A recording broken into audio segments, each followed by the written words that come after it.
Okay.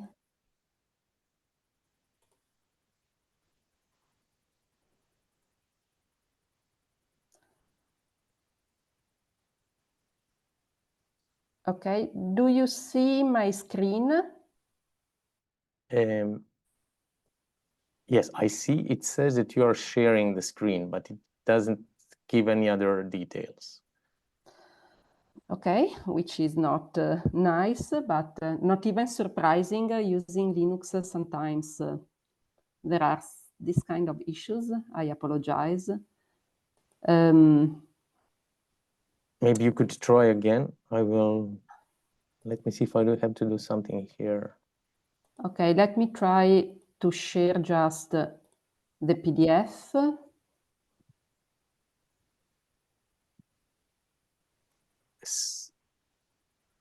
Does it arrive? Okay. So it says that you started the function to share the screen. But it does not share anything. At least I don't see. So does anyone else see the screen of Professor Mascardi?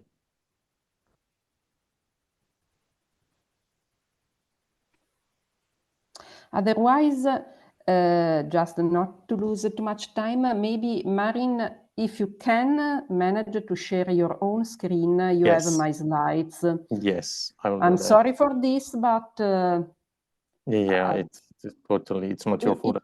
Absolutely. It may happen. Okay, just a second. So I stop sharing. Yeah. And I sent you the link to the very last version of the slides. Okay, I will need a minute just to enter into the... Yes, of course.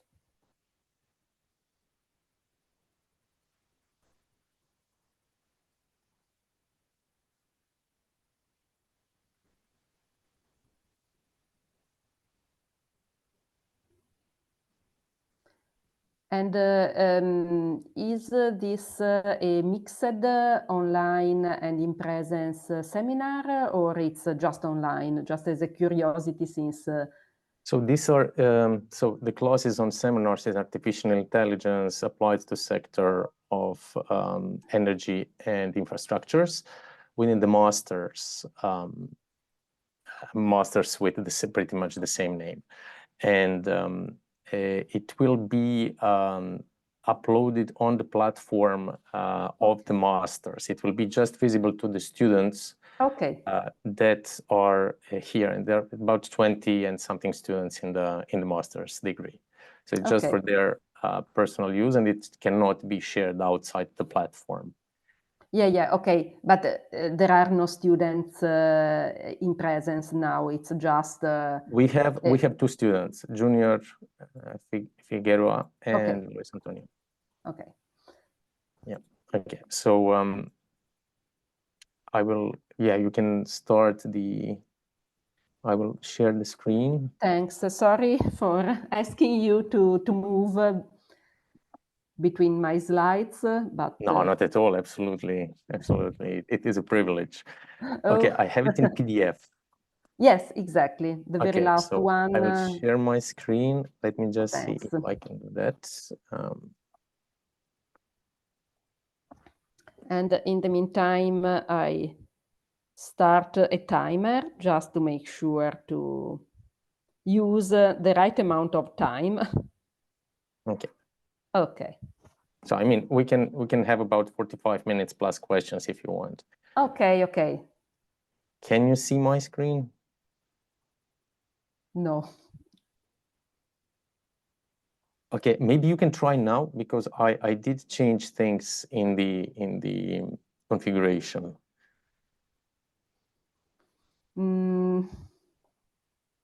If you can try again the same thing as you did as before. So to enter Zoom again?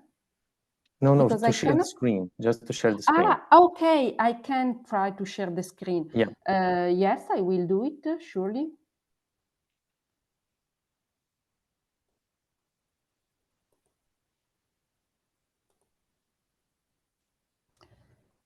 I did it. Yeah, it's the same as before. So I will try to see if mine works. Okay. If mine doesn't work, then we have an issue. I will share. Okay. No, I have an idea. You may try, but Okay. in the meantime, I will also try another workaround in case. So I'm sharing my screen right now.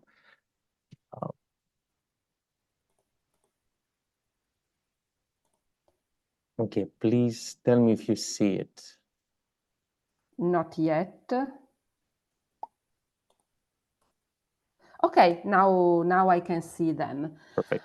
Okay, so with some minor delay, I'm very happy to start, and thank you to Mari for inviting me to give this talk. I will stop when 40 minutes pass, no matter the point, because this presentation is almost modular in the sense that first I will introduce agents, and then I will overview some applications of agents to the sectors that are of interest for the master, namely energy and infrastructure. Then I will move to extended reality, and then I will discuss some synergies. But up to some extent, the presentation can be stopped in any point, because every point is a goal, a significant achievement anyway. Okay, you can move to the first slide. Okay, the second one, sorry. Let me start by introducing intelligent agents and multi-agent systems. An intelligent agent is a hardware, but usually more often a software system with some features which are very general. So it is almost difficult, but even not very interesting to try to say this is surely 100% an agent, this is not. There are features that may appear and with some degree. The general definition says that an agent should be situated, which means that the agent should be inserted in some environment that may be physical or virtual, and it should be able both to sense the environment and to act in the environment. This is situatedness. It should be autonomous. Again, there are many degrees of autonomy, from partial autonomy to full autonomy with no intervention at all from human beings and other agents. So autonomy means that the agent should be able to take some of its decisions by itself.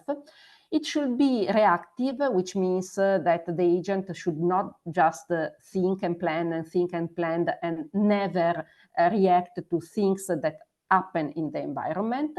It should be proactive, so it should not just react to things that happen, but it should also have some rules that drive the agent towards some long-term goal. And in the end, it should be social, which means that it should be able to interact with other agents and with human beings. Sociality leads to the idea of multi-agent system. So there are applications where one single agent makes sense. For example, personal assistants can be just single agents, but more often agents make sense when they are together with other agents. This definition, this general one, is named the weak definition of agency. The strong definition adds further features, namely the agent should be conceptualized and also implemented in the end, taking some mentalistic notions in mind. So it should have some beliefs, desires, intentions, and data structures to implement them. Okay, next slide, thanks. Okay, a multi-agent system is hence a distributed system where many agents live, but there are some features to make a distributed system a multi-agent system. So we expect that each agent has incomplete information Otherwise, this would be a centralized system if one single agent knows everything or is able to do everything. The interesting part of multi-agent system is that agents know some part of the possible knowledge, and they have to interact to be social in order to achieve their goals. There is no global system control, so we do not expect that one single agent, like a main in an object-oriented programming setting, calls other agents. We expect that agents are very often peer-to-peer. There might be agents that have more power than others, but still control should not be centralized. Also, data are not centralized, and computation is expected to be asynchronous. So agents interact in a sort of mailbox way. One agent can ask for something, but it is not guaranteed to get an answer immediately in a synchronous way. Okay, we can move ahead. And this picture represents in a graphical way what a multi-agent system is. To me, this picture is very significant because we see agents that view the environment below, and no agent sees everything. They see a portion that can overlap with the portion seen by other agents.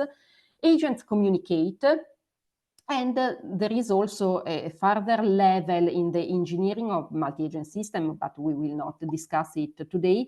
So agents could be organized in groups or organizations, and one agent might belong to different organizations, and each organization might have its own social rules or normative rules. Okay, we can move ahead. One thing that I want to mention is that agents are very often used for simulation purposes. So agent-based modeling and simulation is considered as a sort of third way of doing science. So when you have not enough data to learn from data and hence to retrieve patterns and rules in an inductive way, from bottom data to top rules, or when you have not enough rules, enough knowledge on the rules that drive some phenomenon, or maybe you know the rules, but they are really complex, too complex to be modeled, and hence it's difficult to implement a deductive approach where you have rules, and from these rules you deduce new knowledge. Well, you might consider to use agent-based modeling and simulation, where the phenomenon that you want to study, to understand, to simulate in order to make predictions or whatever, is implemented as it is in real life in a simplified way with many agents. They might be cars in an infrastructural setting where the infrastructure is the transportation infrastructure, for example. So each car is represented by an agent, and you study traffic by putting thousands of cars, agents that model cars, simple agents, and what you are interested in is not the single behavior of the single car, but the emergent behavior that you might study from putting many simple agents all together. This is what agent-based modeling and simulation does. We will go back to it later on, just to mention some tools. Okay, we can move on. And what I decided to do is to share with you some applications of agents and mass. Sorry, I go to my timer. Okay, applications of agents and mass to both the energy sector and the infrastructure sector. Thanks, Marin. There is no need for me to say next now.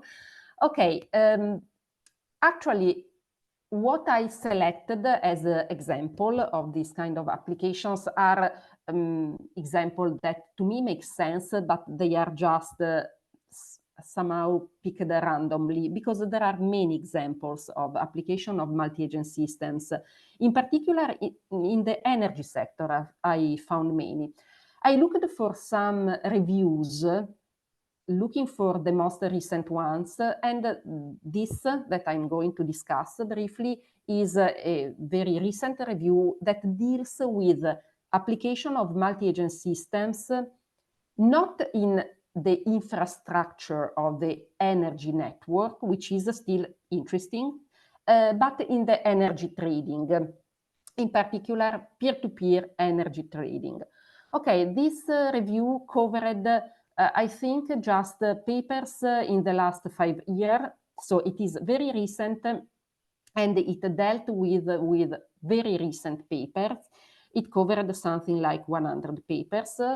The interesting thing here is that peer-to-peer energy trading, if you recall the picture that shows what is a multi-agent system with many agents that must be autonomous, that know something, but not everything, that perceive the environment.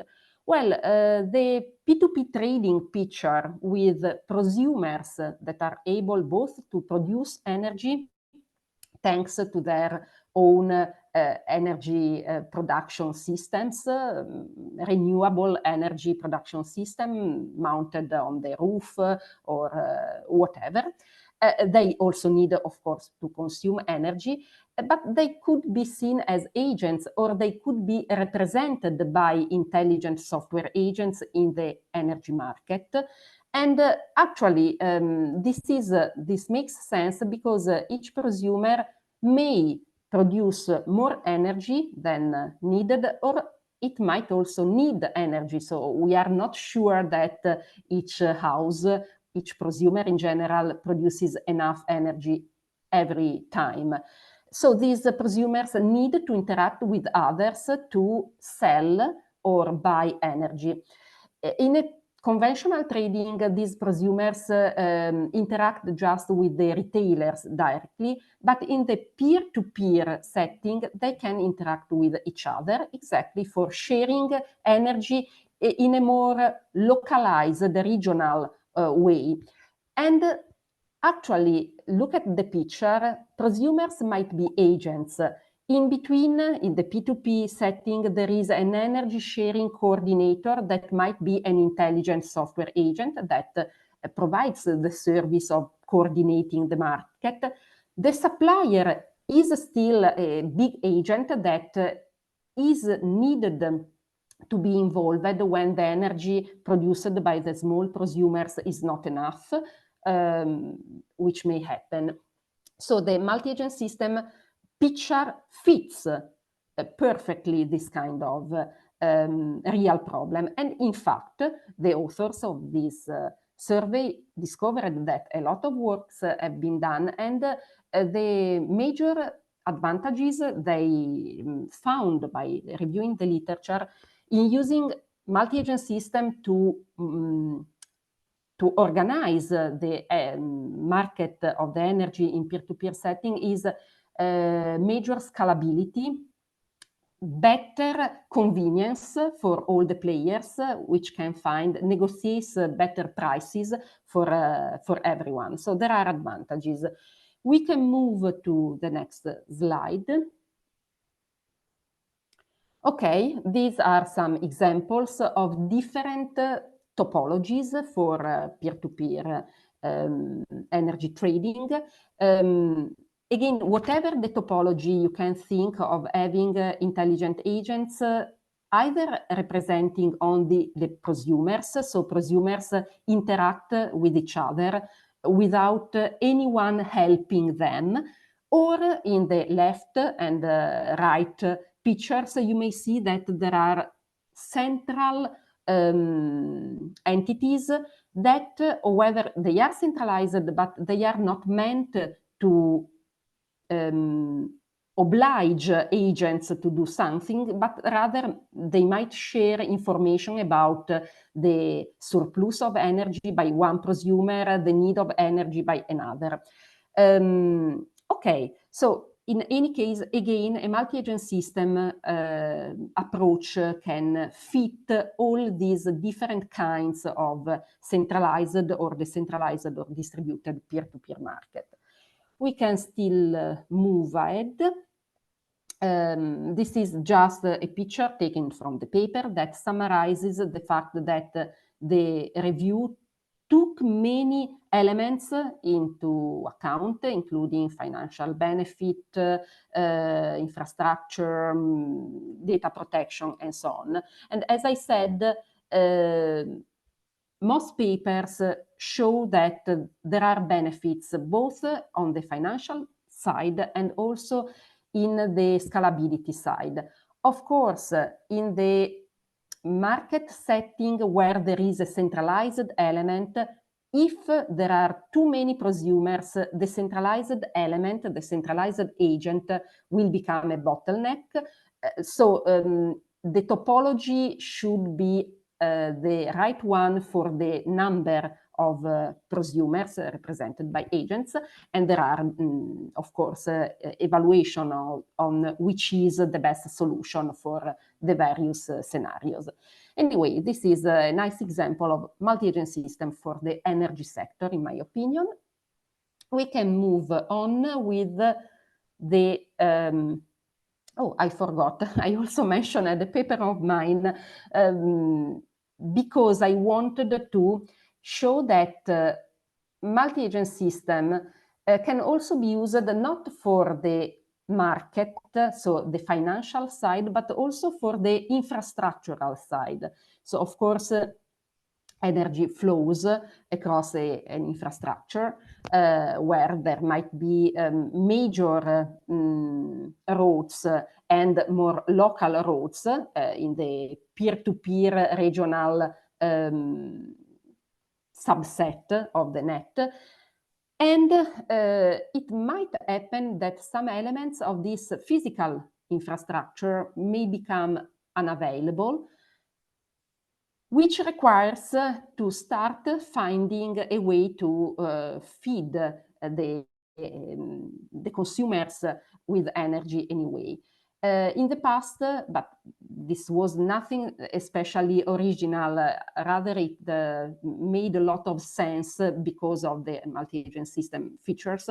In the past, together with the company, Franco Mortara and Renato Sanna, two of the authors were not academic, they were from Ansaldo, a company playing a prominent role here in Italy. We studied how to define a negotiation among producers and consumers of energy in such a way that if some fault in the infrastructure takes place, energy can still flow following other roads. We can skip the other slides. They were just meant to show that multi-agent system may be used for the market side, so allowing prosumers to negotiate, but also from the infrastructural part, allowing to find alternative routes if some issues, some fault takes place. Okay, we can move on. You can skip these slides and we can move to the infrastructure, applications of agents and mass to the infrastructure sector. Here I decided to mention something different because my goal in the end is to provide the students with tools, with pointers to literature or tools that they might use in their current or future work. And hence, moving to the infrastructure sector, I want to show, rather to mention, a tool that falls in the category of agent-based modeling and simulation, but it is tailored to multi-agent transport simulation. It's not the only tool existing for this. There are many tools for agent-based modeling and simulation which are general purpose. I might mention NetLogo, for example, but it's it's a very good representative, open source, easy to use, but NetLogo is a general agent-based simulation tool. MathSim is instead for transport, so you might use it to check whether the transportation network that you designed, so the infrastructure that you designed, is ready to face the expected traffic. If you move to the next slide, there is a diagram showing how this MathSim tool works. And you may see that it starts from the data, then you can simulate, you can run simulations to check whether the data, which mean the expected amount of traffic ranging over hours, so the idea of how traffic is expected to take place. You can make a simulation.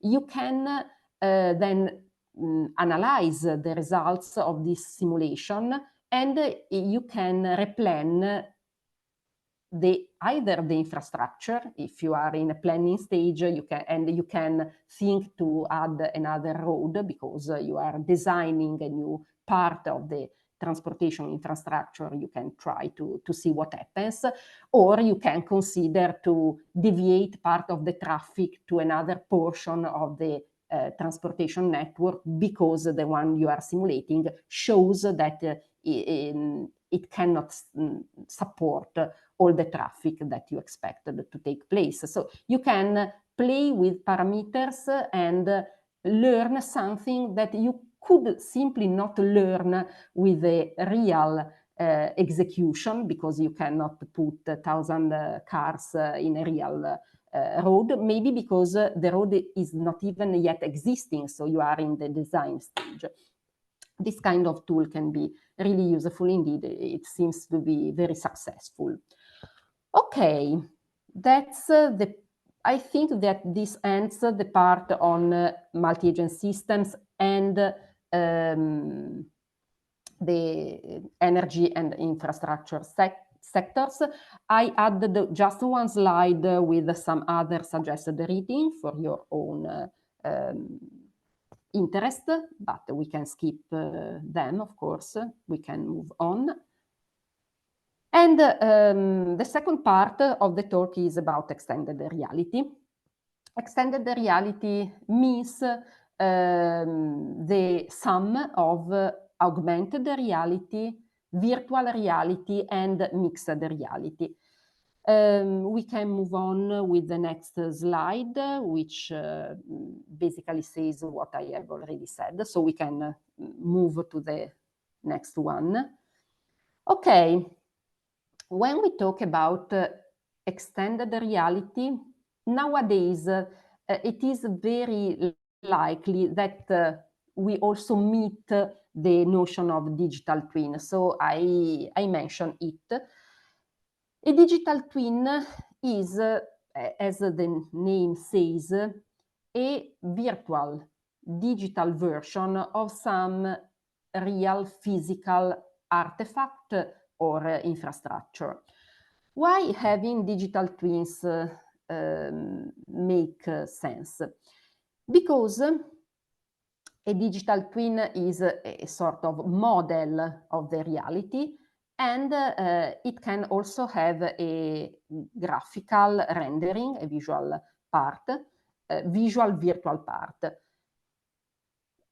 You may study the physical infrastructure, you may collect data from sensors installed in the physical infrastructure. This data may feed the digital twin that is not to be meant just as a graphical rendering, but it is a real model of the architectural aspects, but also of the behavioral aspects. So the digital twin should behave as the physical twin with proper simplifications. So the data should feed the digital twin algorithms and behavior, and this might lead to a sort of simulation of what could happen in the digital version if it were fed with real data. This may allow to understand that there are some issues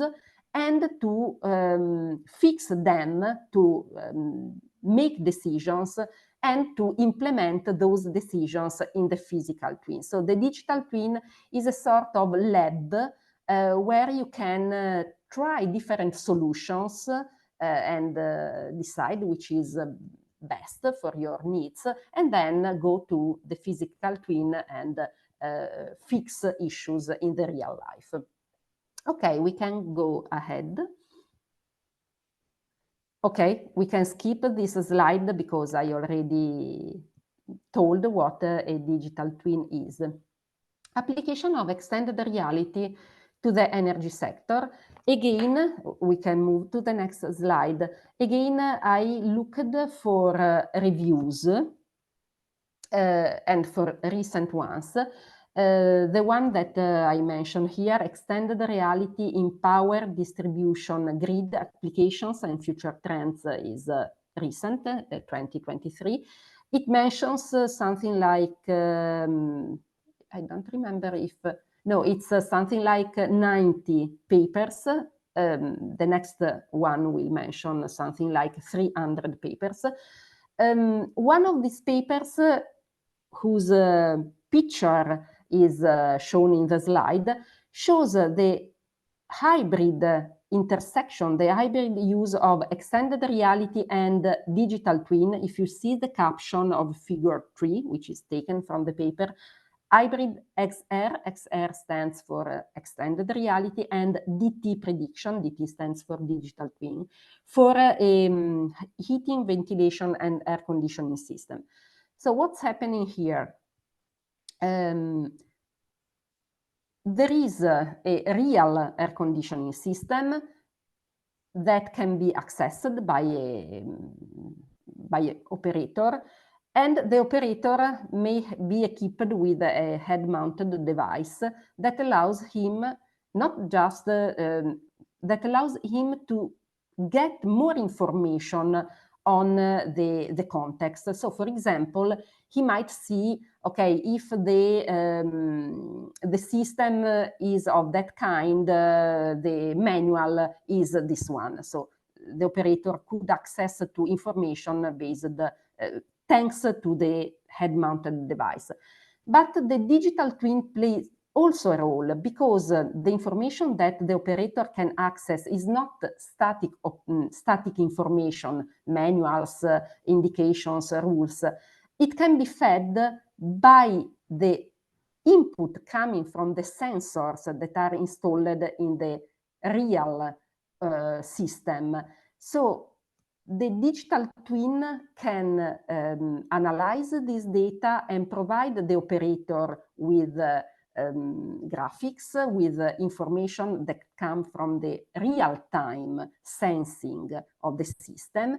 And this information can be also augmented with further indications, everything inside an augmented reality setting. This is the intersection between augmented reality, digital twin. And the example here was in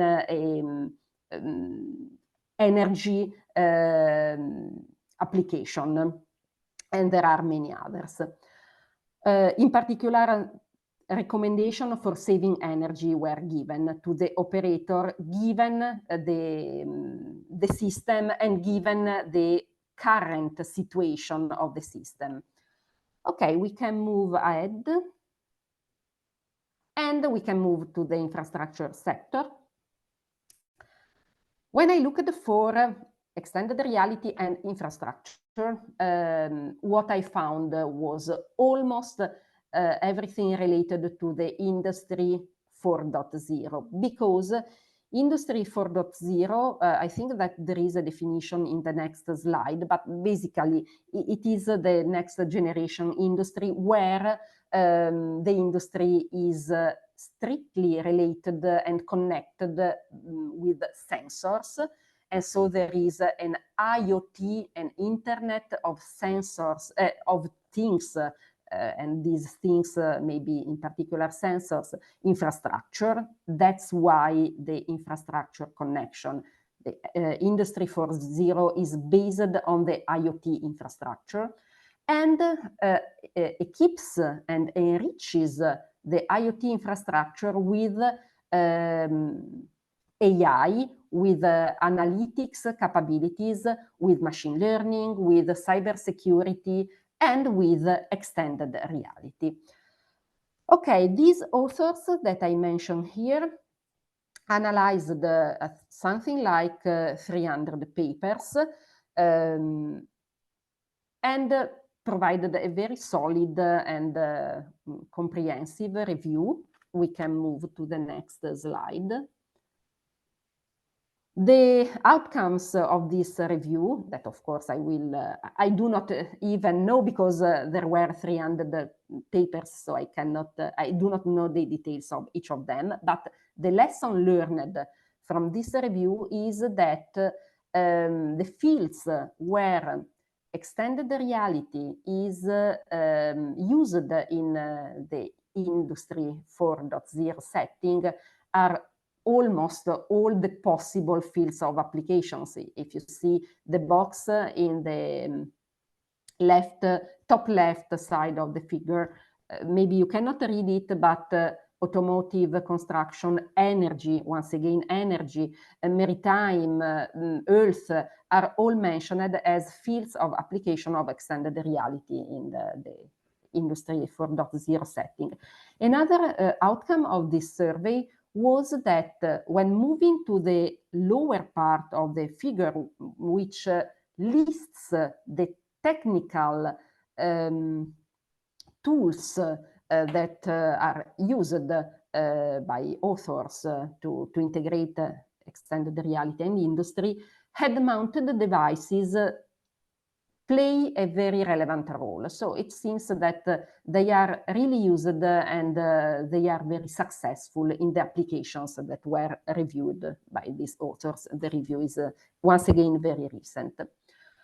Okay, we can move on.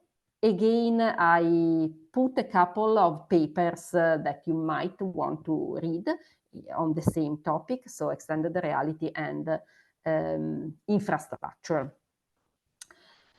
Okay, so the last part of the talk is about synergies between multi-agent systems and extended reality. The synergies, we can move to the next slide. There are some animations, so you should click. Okay, I think that this properly represents the vision that I and some other colleagues have, where agents, virtual reality, and something that I did not mention in this seminar because of time constraint, but natural language, how these three elements can interact in a synergic way. Okay, agents and virtual reality has something in common in the sense that a virtual reality setting is a very suitable environment where agents may be situated. We should recall that the definition of agents lists some features, and situatedness, so being immersed in some virtual or physical environment, is one of them. So agents must be situated. And why not being situated in a virtual environment, in a virtual reality? This is one of the synergies between agents and virtual reality in general, based on the very definition of agents. Natural language processing, that for us plays a relevant role, I skipped it in this seminar, is related instead with the social ability of agents. Another feature which agents must show is social ability. which is the ability to interact with other agents, yes, but also with human beings. And the interaction between human beings and agents is becoming more and more important. In particular, if we think of applications where agents are immersed in virtual reality. Think of the picture that we saw just a few minutes before with the operator that is instructed on how to fix some air conditioning system or to tune, to configure it using in such a way to save energy. So everything is mentioned.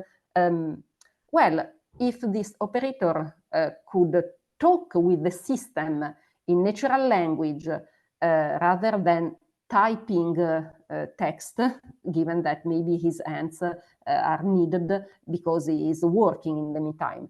And if the system could answer in natural language and not just in text with some codes, in such a way that interaction between the human, the virtual reality, and the agent that provides information to the human in the virtual reality are as fluent as possible, this would be perfect. So natural language processing can play a role. We can move on.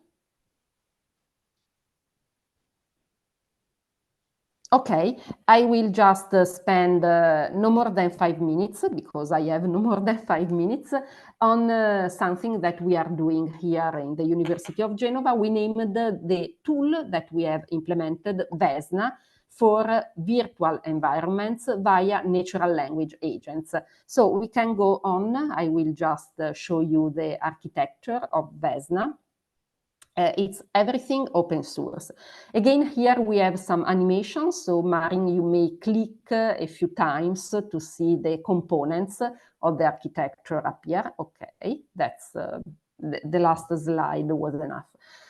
In the very beginning, when I mentioned what is an agent, I said that there is a strong definition of agents that expects that these agents are cognitive agents, which means they are conceptualized and maybe also implemented, having some features that we humans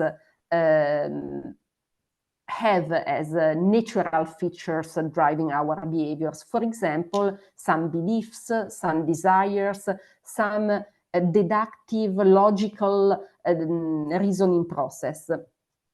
I stressed that part because in Vesna, we use for the agent component a framework where agents are cognitive agents inspired by the belief, desire, intention architecture. The framework is named Giacomo. So we have a multi-agent system implemented in Giacomo, a chatbot that represents an interface between a human operator and the multi-agent system, and the chatbot is implemented in Rasa. Rasa is not a generative chatbot, it is an intention-based chatbot, so it is somehow more traditional. If you are a little bit familiar with chatbots, it is similar to Dialogflow. It is based on the notion of intent. So there is a component that tries to guess the intent of the human user typing or saying a sentence, and this intention will be used to decide which kind of a reaction the chatbot should perform. So we use Rasa for the natural language part, and for the virtual environment we use Godot. In the very first architecture, we used Dialogflow for the chatbot and Unity. Many of you might be familiar with Unity, which is a very well-known and widespread game engine tool. Then we moved to Godot, which is a little bit lighter and it's suitable for our needs. We can move on. I am almost at the end of my time. And yes, we can move on until we reach some picture. Okay, we can move on. Maybe not this one, but there is one picture I will briefly comment to conclude. Okay. Yes, I wanted to say a couple of words on this case study because once again, it is related with not the energy, but the infrastructure sector, by chance, honestly, because the first application that we developed with our VESNA framework was in the robotic domain. So what you see in this picture is it was not yet Godot. Actually, this screenshot is from Unity because it was the older version. It is a Unity rendering of an industrial setting where we expect 2 robots or many robots to exist. And the natural language processing part can be guessed on the left side of the picture because the human does not interact with the virtual reality setting by coding, but the human says something like add a ABB, this is a code for a real robot, add it in the environment. The chatbot answers object added, but in the virtual reality, the robot is really added. So there is a link between natural language, virtual reality mediated by the multi-agent system. What we added, which was very interesting, was a runtime verification layer to make sure that the user may ask, add a robot in this position, and the position might be already occupied, but the user might simply make a mistake. By adding a runtime verification layer to all the infrastructure, we managed to recognize that the request was not acceptable in the current context. So we are moving towards making this tool more reliable. This is what I wanted to say about our own work, but just to show you that there are synergies between multi-agent systems and virtual reality, and they could also be exploited not in the energy sector in this case, but possibly yes, but in some industrial setting. Okay, I think we can move on and go towards the conclusions. So, the first slide in the conclusion suggests that, yes, there are connections between multi-agent systems and extended reality, which can provide the environment where agents can be situated and can perceive and can act. And there are applications of both multi-agent systems and extended reality.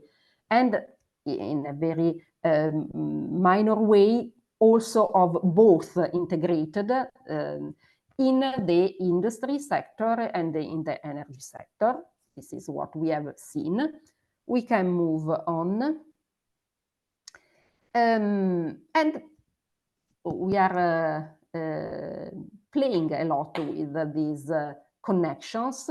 We are amusing a lot, honestly, because given the context where we are living with the notion of metaverse, the metaverse is virtual reality plus, but basically it's a virtual reality where you have avatars that interact in an intelligent way, and there are avatars that are fully automatic, so real agents and avatars that have a human behind. So you have a mixed human and artificial intelligence setting inside the virtual reality.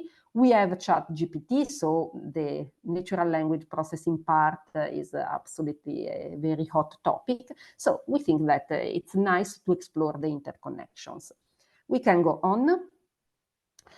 Of course, we must be aware that whenever we talk about artificial intelligence, and even more generative artificial intelligence, which is something new, maybe we do not have the full control about it, we must be aware of the ethical concerns not just of the ethical ones, but also of the safety ones, because if you use artificial intelligence to drive some industrial setting, you must be sure that safety is always guaranteed. We can move on. Yes, actually, ChatGPT is something very nice, but it should be used with care. Just 1 year ago, it was disabled in Italy because of privacy concerns. So for 1 month, we could not use ChatGPT in Italy. So be aware that many recent technologies are powerful, but they should be controlled and used with some care. And we can move on towards the last slides. This is something that I already said. When industrial applications are considered, safety is mandatory. And so our idea is that exploring the interactions between agents, virtual reality in industrial setting requires some methodological approach to make sure that the applications we develop are safe. We are studying the use of runtime verification to address this need. Other ways are possible, but never forget safety and ethical issues when you develop an application. We can move on. The next slide just says that we are playing with agents, natural language, virtual reality, adding some safety on top, thanks to this runtime verification engineering technique. And this concludes my slides and my talk. I want to mention my colleagues. Vesna has been developed by Andrea Gatti with the collaboration of many persons. And not all of them are mentioned. There are many colleagues that I talked with and that inspired this idea of merging multi-agent system, which is my own original research area, with extended reality, which is something very new for me, but I am starting to study it and to play with it. And the last slide is a sort of advertisement for the colleagues more than for the students. We are organizing the first workshop on extended reality and intelligent agents at ECAI. So in case you have some paper or some idea, please share. And that's enough. That's all. So thank you. I tried, yes, to stay in 45 minutes more or less. And so many thanks also to Marin, who had to go on with the slides. But thank you very much, Viviana, for this excellent, very, very exhaustive and up-to-date class. It was really a privilege to hear all this information, which basically is the last year's information. So better than this, it cannot get. Thank you sincerely. Maybe we have time for one short question of Junior, maybe, or I have time, of course. I'm here for you. Marin, I do not see you. Yes, I will stop sharing the screen. Okay. Just a second.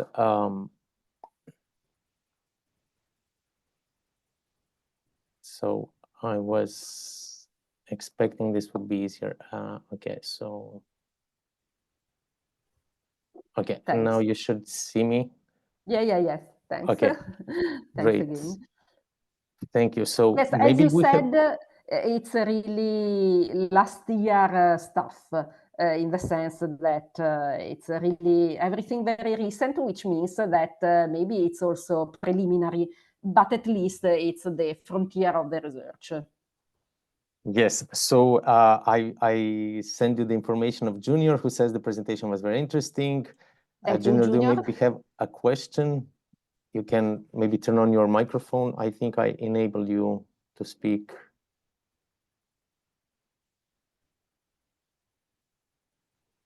Yes, of course. Feel free to post me questions also via email. Maybe now you have no questions because it seemed everything clear, but maybe if some concern or curiosity comes to your mind later on, please feel free to get in touch with me.